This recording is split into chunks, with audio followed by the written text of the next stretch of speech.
What if the most aggressive airline CEO in Europe just dropped a threat so big that it rattled both Boeing and Airbus at the same time? Michael O'Leary is famous for outrageous talk, but this time, he crossed a line no one expected. He openly suggested buying a Chinese-built jet instead of sticking with the Western giants that have ruled aviation for decades. Was this a real plan, or a calculated warning shot that could reshape the entire aircraft market? Because if Ryanair is even hinting at China's C919, then the Airbus-Boeing Duopoly may already be cracking, and the consequences could be massive. Michael O'Leary is no stranger to shaking up the aviation industry with his sharp tongue and headline-grabbing remarks. Over the years, the outspoken Ryanair CEO has built a reputation for blunt comments that often send shockwaves through the market. But in recent days, O'Leary delivered one of his most surprising statements yet. Ryanair, Europe's largest low-cost airline, is openly considering the idea of buying China's COMAC C919.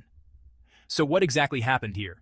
Is O'Leary serious? And perhaps more importantly, how did Boeing and Airbus respond to this unexpected suggestion? Let's break down this fascinating story step by step. This year, the global aviation industry is experiencing some unusual shifts. For decades, Airbus and Boeing have dominated commercial aircraft manufacturing, forming a near-unbreakable duopoly. But cracks are starting to appear.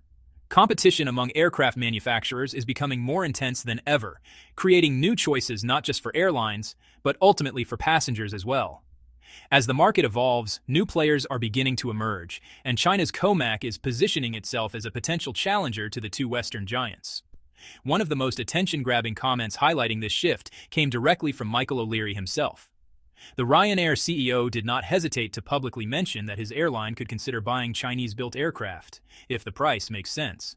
Speaking to Skift, O'Leary bluntly stated, "The Chinese are basically building a copy of the A320. So if it was cheap enough, 10 or 20% cheaper than an Airbus aircraft, then we'd order it." This wasn't just a shocking quote designed to grab headlines. It reflected a carefully calculated mindset that perfectly aligns with Ryanair's business philosophy. As Europe's leading low-cost carrier, Ryanair is obsessed with cutting costs to the absolute minimum in order to keep fares as low as possible.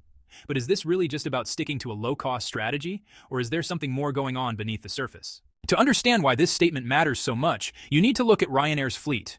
The airline currently operates a massive fleet of 568 aircraft, almost all of them Boeing 737s. Of those, 410 are Boeing 737-800s, which form the backbone of its short and medium-haul network.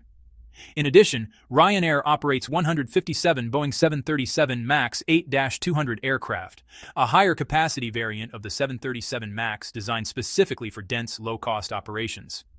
That's what makes O'Leary's comment so remarkable. A Western airline that has been overwhelmingly loyal to Boeing for decades is suddenly floating the idea of buying aircraft from China instead of continuing to rely on Airbus and Boeing. Regardless of whether it ever happens, the statement alone has undoubtedly caught the attention of both manufacturers. It also highlights a broader trend. The dominance of the Airbus-Boeing duopoly may no longer be as untouchable as it once was. But O'Leary's comment wasn't as simple as it appeared. This wasn't just casual speculation, it was a deliberate move. In fact, his remarks seemed aimed squarely at Airbus. Despite being a Boeing loyalist, Ryanair has considered Airbus aircraft in the past, especially during periods when Boeing struggled with the 737 MAX crisis. However, Airbus showed little interest in working with Ryanair, likely due to the airline's notoriously aggressive negotiation tactics. On top of that, Airbus already maintains strong relationships with other low-cost carriers like EasyJet and Wizz Air. With those partnerships firmly in place, Airbus had little incentive to bend over backwards for a customer as demanding as Ryanair. This dynamic has led O'Leary to publicly criticize Airbus multiple times, accusing the manufacturer of being unwilling to engage seriously with his airline. So when O'Leary suddenly brought up the C919, it was clear this wasn't just about pressuring Boeing. It was also a pointed provocation aimed directly at Airbus. After all, the C919 competes head-to-head with the Airbus A320, the very aircraft Ryanair has repeatedly tried and failed to acquire at an acceptable price. O'Leary reinforced this stance with another blunt remark. Ultimately, the aircraft will be certified. We're always focused on buying aircraft at the lowest possible price and at the most opportune time. I don't care who makes them, Boeing, Airbus, or COMAC. As long as the price is right, we'd buy it.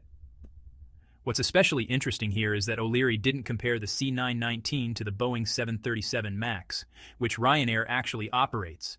Instead, he deliberately placed it alongside the Airbus A320. That wasn't an accident. It carried two very clear implications. First, it was a negotiation tactic aimed at increasing pressure on Boeing. By openly discussing alternative aircraft, Ryanair creates the impression that it has backup options.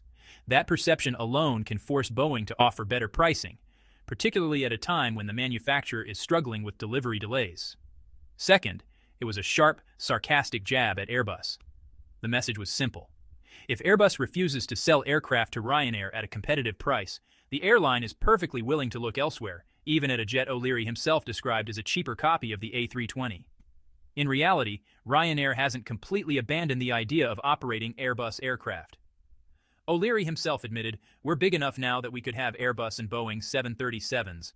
I would still like to do a deal with Airbus for new A320 aircraft, but there's no sign of any reasonably priced Airbus aircraft this side of 2030.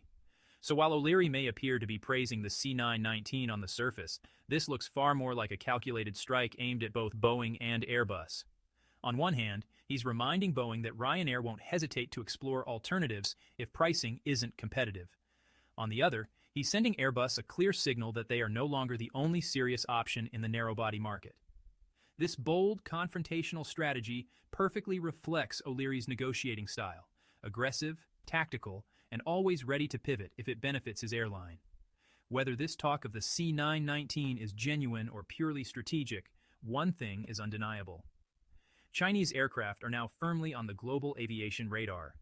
If you're an aviation enthusiast and you enjoy deep dives like this, make sure to like, share, and subscribe so we can keep exploring these stories together.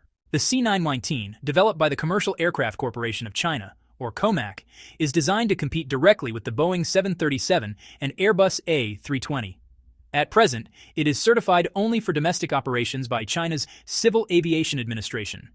However, many analysts believe it's only a matter of time before the aircraft pushes into Western markets.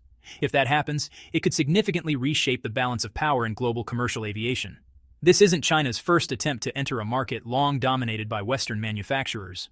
COMAC's earlier ARJ-21 regional jet generated high expectations, but ultimately struggled to compete with aircraft like Embraer's E-Jets or Bombardier's CRJ series. The C919, however, represents a very different challenge. It already has hundreds of orders from major Chinese airlines, including Air China, China Eastern, and China Southern, signaling strong domestic confidence in the program. What many people don't realize is that Ryanair has been watching Chinese aircraft developments for more than a decade.